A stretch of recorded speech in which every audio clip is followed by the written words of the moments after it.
So yun guys, morning again. So balikan natin yung nilaban ko. Lamig. Sa 30 minutes na nakalipas naglaba kasi tayo.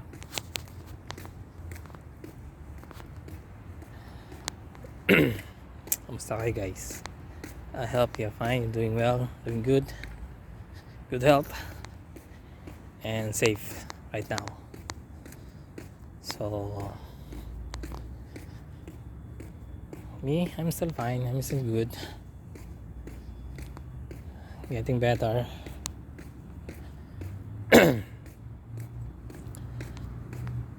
So yeah, kwento ko lang about sa paglilib, no? Compare natin sa dati kong trabaho. Baka may mag-react dyan. Sige, mag-react na kayo, okay lang, kaya ko sagutin yan. Sa mga past job ko dun sa Pilipinas, pinababanggitin, alam na nila yan about sa leave.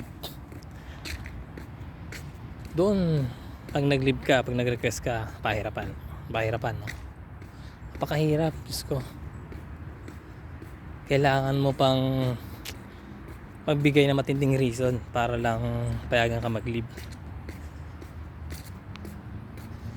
Gusto pa yata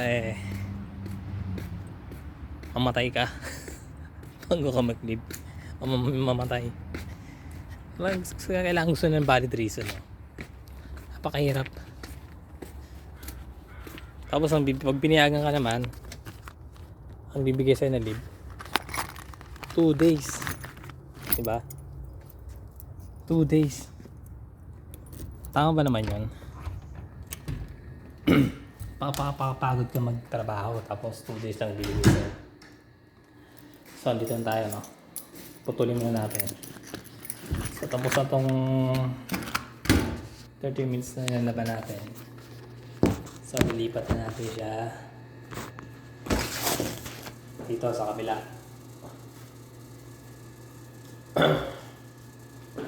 Dito kasi sa laundry sa kabila.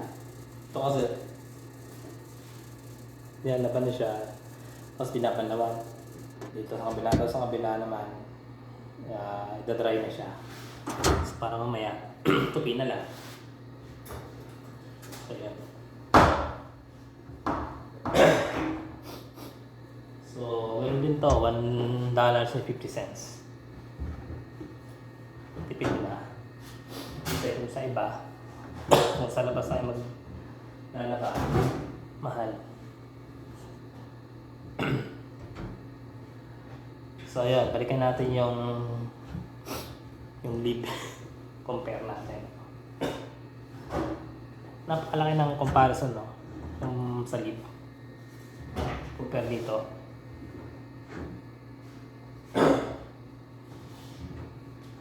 Dito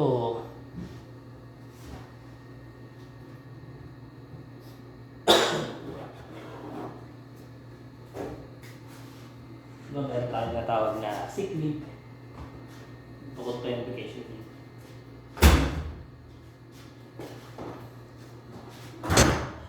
Right now.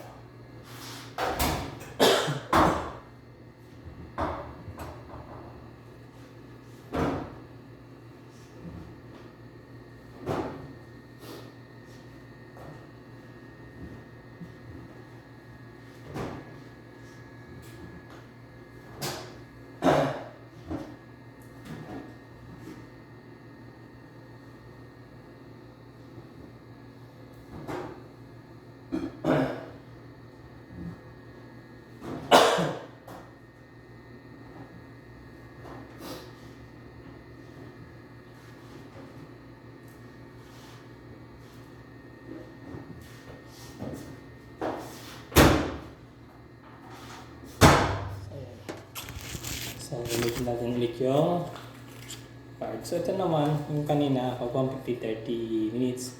Ito naman, 150, ano naman siya, 60 minutes na 1 hour. So, pwede mo siyang dagdagan.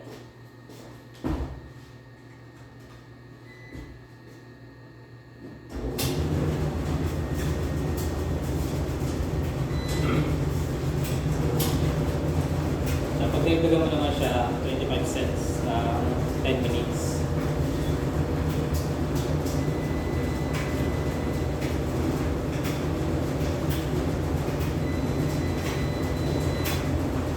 Like siyang ginagawa ko siyang 70 minutes practice. Try na try. Kasi pag 60, try din kaya kasi minsan parang may mga basa-basa. So yun, balikan natin siya after 1 hour and 10 minutes. So yan, balikan natin yung usapan natin about sa live na yan. Yan o. So yun nga, kung nagre-request kasi ako noon sa trabaho ko dati, ng lead. Napakahirap, grabe. Tapos, hindi ko alam kung bakit. Pero karapatan mo naman yun, di ba? Ngayon, ganyan kasi sa atin pag nasa Pilipinas eh. Masyado tayong dedicated sa trabaho. Masyado tayong inaabuso. Minsan. No? Bibigyan ka ng leave. Pahirapan. Di ba? Yung leave mo kasi na meron tayong leave diba na 15 days. Tama ba ako? Hindi, kung mali ako, comment na lang kayo. No? Meron tayo kasing 15 days na leave. So yun.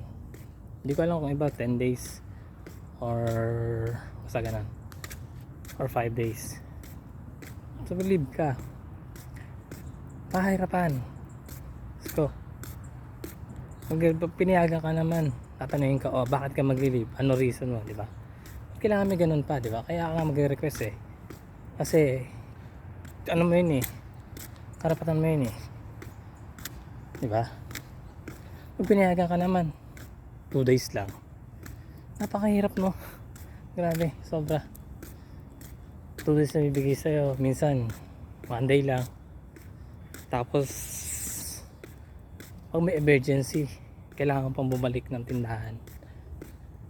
Sa ano to sa management dito sa mga sa mga crew.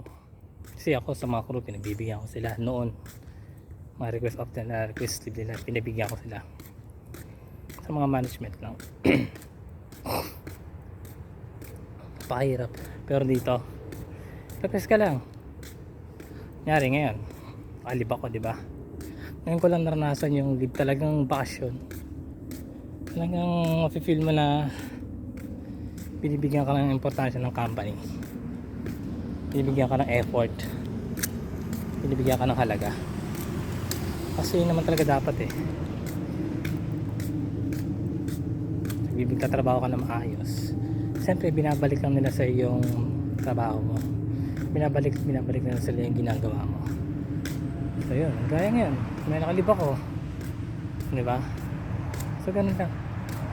So sana yun lang ang pinagkaiba ng yun lang naman ang pinagkaiba ng leave natin sa Pilipinas. Hindi ko naman nila lahat ng company ganun, no? Pero based sa experience na naranasan ko, ganun kasi naranasan ko. So yun lang, peace out. Balikan natin yung nalaman ko after 1 hour and 10 minutes. So maglilinis na tayo ng bahay. Peace out.